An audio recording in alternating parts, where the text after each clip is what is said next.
All right, you entered a plea of no contest on January 19th, and you applied for deferred adjudication. According to the plea bargaining agreement, punishment is to be assessed at a cap of 15 years. There's a $1,500 fine. State opposes your application. They're taking in consideration 2022 CR 11026. Have both parties had a chance to review the PSI report, state? Yes, Your Honor. Defense? I have, Your Honor. Any objections to the PSI report, state? Nothing from the state, Your Honor. Defense? No, ma'am. All right, state, you are opposed. Do you have any witnesses? No, Your Honor. Defense, any witnesses? Yes, Judge. Kimberly Molina is here and I'd like the court to hear from you. All right, if she'll come forward, please. Good morning. Good morning. How are you? Oh, great. How are you doing today? Doing great. Okay. If you could raise your right hand for me, please. Do you solemnly swear or affirm the testimony you give will be the truth and nothing but the truth, so help you God? I do. All right, you can lower your hand if you could state your name for the record. Kimberly Lozano. All right, so this is what we're going to do with this witness, Mr. Choshi.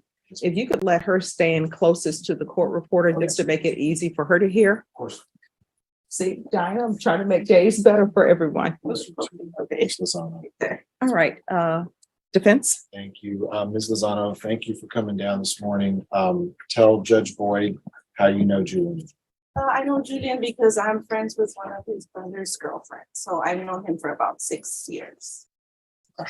Julian is how old today? 20 years old. How well do you know Julian? Like, how much time have you spent with him in the last 6 years? Like, how deep is your connection to him? I've spent about almost the whole 6 years knowing Julian. All my 3 kids know Julian. They're like to be around Julian. He's funny, playful with them, you know, no sense of fear towards Julian whatsoever. Okay, so we kind of already got into it, but tell Judge Boyd the Julian Reyes that you know.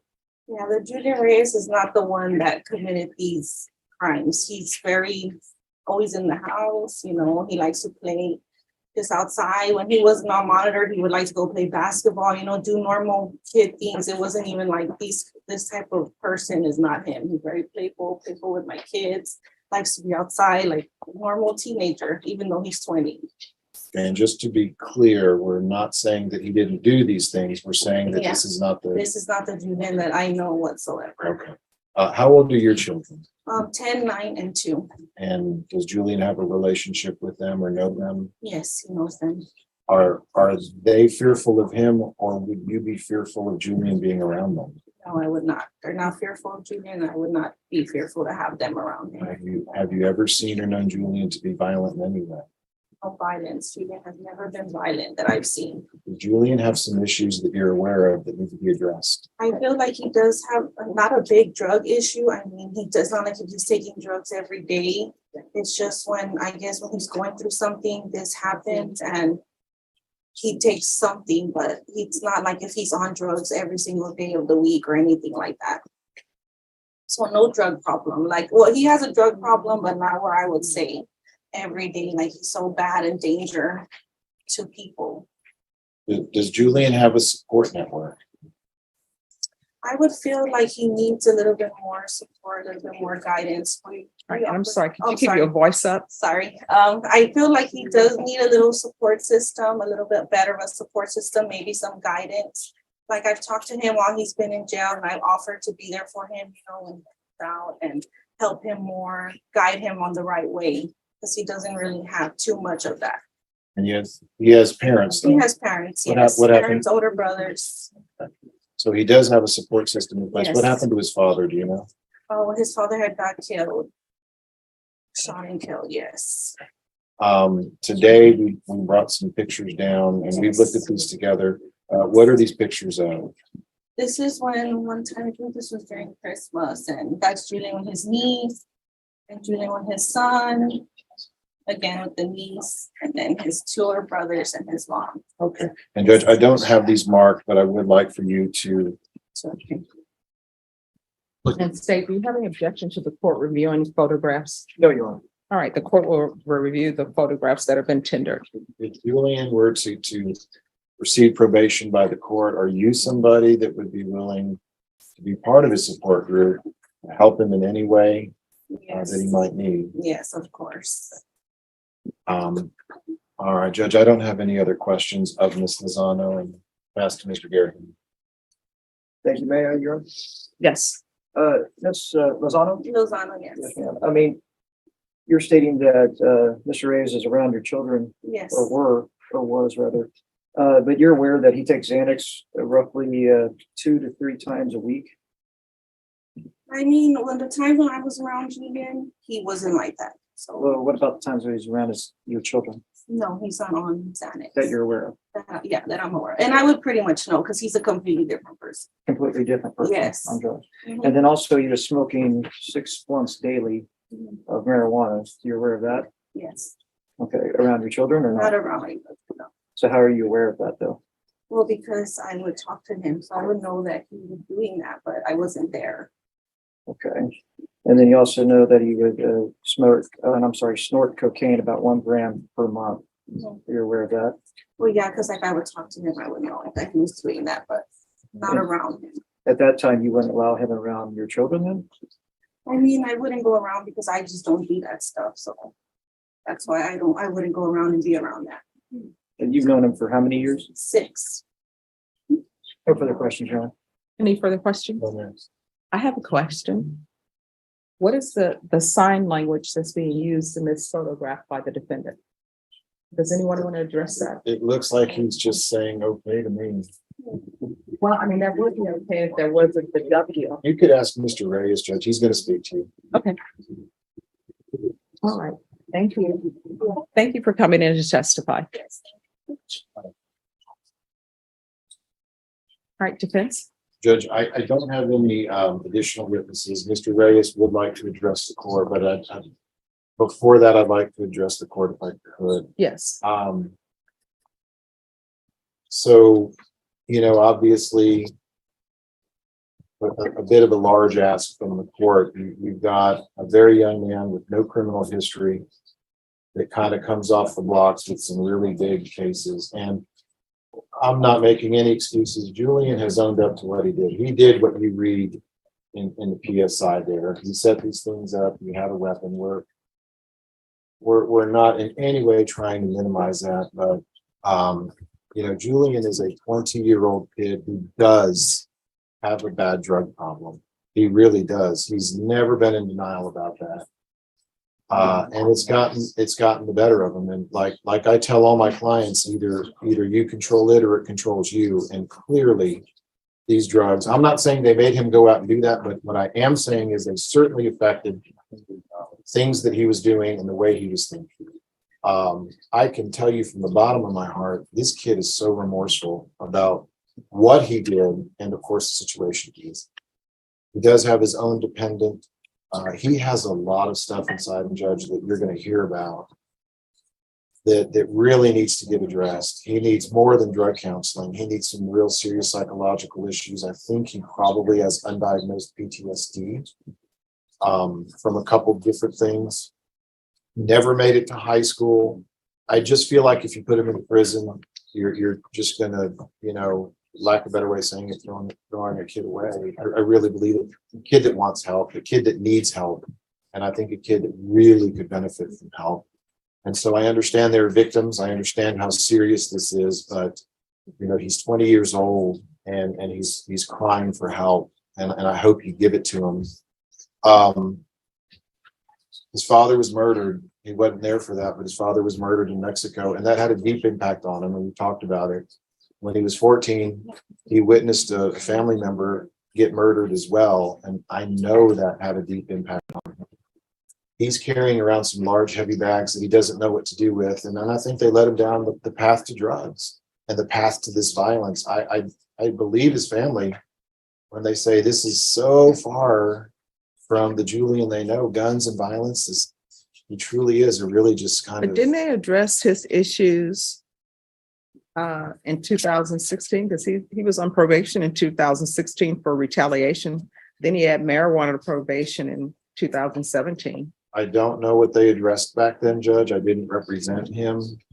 Probably not. I'm not sure if Julian was ready to be as forthcoming as he is about the issues that he has. So, and I understand that's part of his makeup. But on that issue, Judge, as big as an ask as it is, I really think that deferred would be much better for him than the prison. The prison is not going anywhere. If he doesn't make it, well, you can hammer him. But today I'm asking you to give him the help that he's asking for and that he really needs. And I want him to talk to you as well, Judge, so I don't want to swear him in. All right, can you raise your right hand? Do you solemnly swear and affirm the testimony you give will be the truth and nothing but the truth, so help you God? I do. All right, you can lower your hand. You need to keep your voice up if you'll state your name for the record. Julian Reyes. All right, defense, Do you want him over here, Judge? he can stand there. Okay. So Julian, I don't really have any specific questions for you, but I want you to tell the judge why you think you deserve deferred. I just want to let you know, I'm like, if whatever happens, if you do end up sending me to prison, I just feel like that's not gonna make me no better.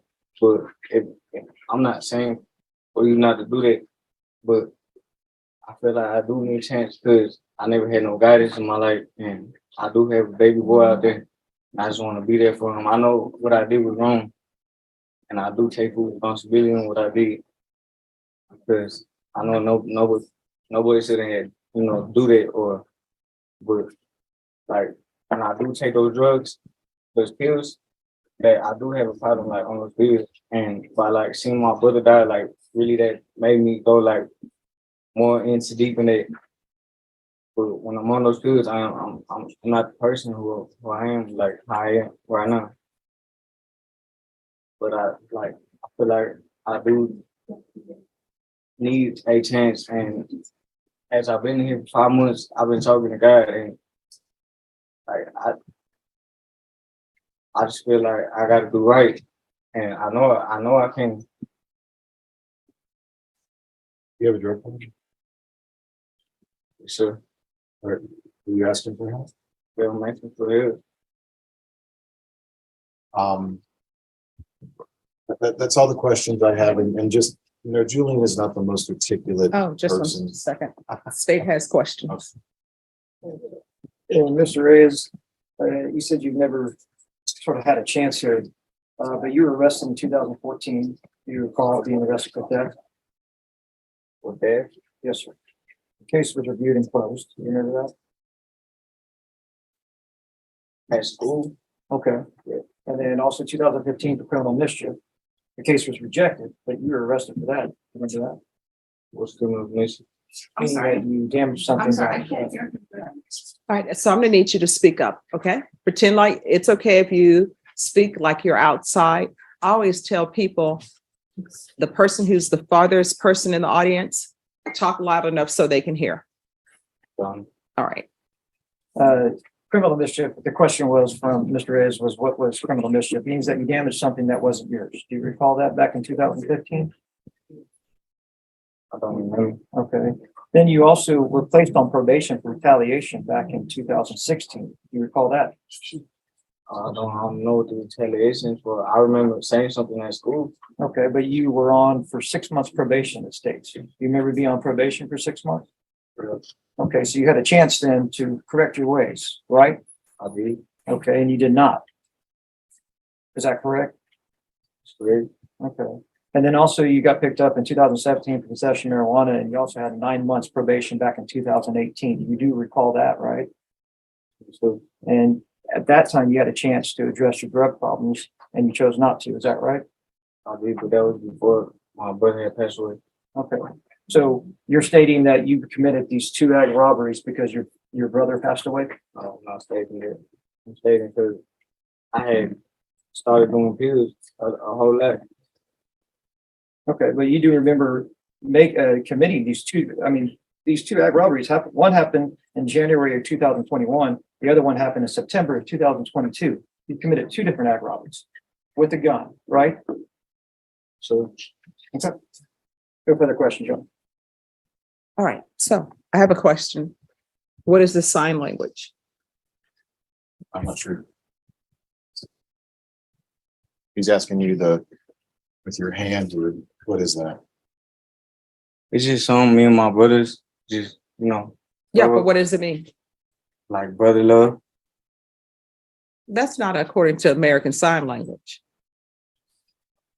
That's how we do it. That's not West Side. No, that's not what's up.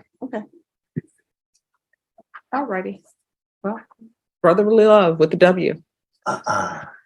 Brotherly love. That, Judge, that, just from the state's point of view, that does look like, more of a Playboy bunny rather than. So that's what I'm seeing in the photo. I- But I will take your word for what that means. So here's my question for you. And this is just straight from the police report, and I'm trying to figure out where your thought processes were. In the report, it says that you pulled a gun out.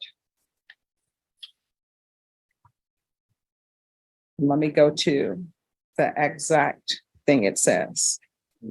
It says the victim stated he saw the suspect pull out a handgun from the suspect's waistband, pull the gun slide back, and pointed the gun at the victim.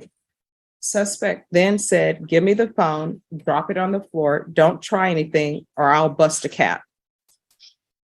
The victim stated, "Don't do this." So my question is, what were you thinking when you were pulling the slide back? I was thinking that, oh, yeah, Well, I mean, there had to be some thought process because this person was trying to sell this phone online and he set up a sale on an app on OfferUp. So somebody had to say, yes, I want to buy this item you're selling. Then there had to be a place to arrange to meet. Am I right? sure. So did you go on OfferUp, see it, and make an arrangement to go meet? But like, So here's my question. When you were on OfferUp, did you scroll through different items and say, this looks like a good item? How did that happen? I was just under the influence and just doing something that I shouldn't have been doing. Well, no, I mean, I know you're saying you're under the influence, but I'm wondering what your thought process are. Because if you're under the influence, you have to say, I'm going to go and OfferUp. I'm going to look for somebody who's selling something, somebody who looks like I can rob them. So then after you go and OfferUp and you say, yes, I will pay that price. Let's meet at this location. You all meet at the location. So then once you meet the person at the location, you had to find them and say, this is the guy, this is the person, this is what they said they will be wearing. You had to say, I'm taking a gun with me. And then when the person presented the cell phone for you to see, you had to have said, okay, I'm pulling out my gun because I want the cell phone. That's a lot of thought process that goes in for somebody who's high. So I'm just trying to figure out, what were you thinking during each stage of this robbery? I wasn't thinking on it. Okay. All right. Any other questions from either side? Not from the state. Your Honor. I don't have any additional questions. All right. So the court will hear argument. State, you're opposed? Yes, Your Honor. State's position is that the defendant has had previous chances to correct his ways. And when he was on bond or on this ag robbery that he currently pled to, there is another ag robbery that we're taking into consideration that he committed while he was on house arrest and committed at his own house. Counsel. So the fact is, Your Honor, the state's position is that the defendant has had his chances on even some type of supervision. So the state's position is that the 15 years TDC would be appropriate in this case. All right. Defense? Judge, every day as a sitting district judge, you have opportunities to quite literally change people's lives. And, today you have that chance right now. I'm never a fan of throwing anybody as young as him away to the prison system, where I truly believe that he's asking for and can be helped by the things that are available through this court to help him. And so I just, understanding the serious nature of the case, you can change his life in a good way. And in 10 years, he can talk about the judge that really saved his life. His intentions are sincere. I believe that he's not a violent person despite the horribly violent things that he did. And that he really, truly wants to change his life. A lot of people will come and tell you that. This kid means it. And the only way that's going to happen is if you allow it. So I hope that you do that and that you don't throw his life away. All right. So, Mr. Reyes, Yes, Your I Honor. will tell you, I look at each case on a case-by-case basis. And sometimes, well, I would say really all of the time, when someone is sentenced, part of it, if they receive probation, even if they receive probation, part of it is punishment, because it's the punishment of probation. Or if they go to prison, it's the punishment of prison. And then it's also about rehabilitation. And sometimes rehabilitation has to occur at the prison. I'm going to deny your applications. I'm going to find you guilty. I can ask that you be referred to the therapeutic community. I can't force them to place you in a therapeutic community, but you can apply for it and see if they will accept you. I'm going to sentence you to 14 years in the prison, give you credit for any time served. Take in consideration 2022 CR 11026. There's a $1,500 fine, time and money run concurrent, and there's an affirmative finding of a deadly weapon. Showing you trial court certification of defendant's rights to appeal. Did you review that with your attorney? Did you understand it? And did you sign it? Mr. Reyes, did you review that with your attorney? Did you understand it? And did you sign it? All right, because this is a plea bargain agreement, because I followed your plea bargain agreement, and because you waive your right to appeal, you do not have the court's permission to appeal. Because this is a felony conviction, you're not allowed to own or possess any weapons or ammunition. We can go off the record. Mr. Reyes, I take no pleasure in sending people to prison. One of the hard parts of this job is I don't have a crystal ball to tell me how people are going to do. And I know that you're young, and I know that you're probably thinking it's the end of your world because it's 14 years prison. But in actuality, at some point in time, you're going to get out of prison. What you need to do when you go to prison, once you internalize that you're in prison, once you say, that judge, I hate that judge, or whatever, I can take it. You need to see about getting your education while you're at the prison. I've been a defense attorney. I've had clients who've gone to prison before. I even had a client who was younger than you, who was found guilty of murder and got sentenced to 40 years in prison. And let me just tell you, when he was sentenced to 40 years in prison, that broke my heart inside because he was very young. And my thought process was, oh my gosh, why did they do this to him? Because he can do so much with his life. He had a hard upbringing. His mom's not there for him. She's more there for her boyfriend. She didn't take care of him. He's trying to take care of his sisters. And you know who helped me get through that? My mom. I called her and my mom is like, Stephanie, your client was found guilty of killing somebody. That person that they killed, they're not going to have any life. Your client still will have a life when he gets out. So you still will have a life when you get out. And whether or not you were on probation or going to the prison, this time is going to pass. It's what you do with the time that's passing that's going to help you. You can go to the prison, get your college degree for free. You can go to prison, get drug treatment for free. You understand? And when you come out of prison, you need not be around the people you were previously around. So you still can change your life, still can do good things. Good luck to you.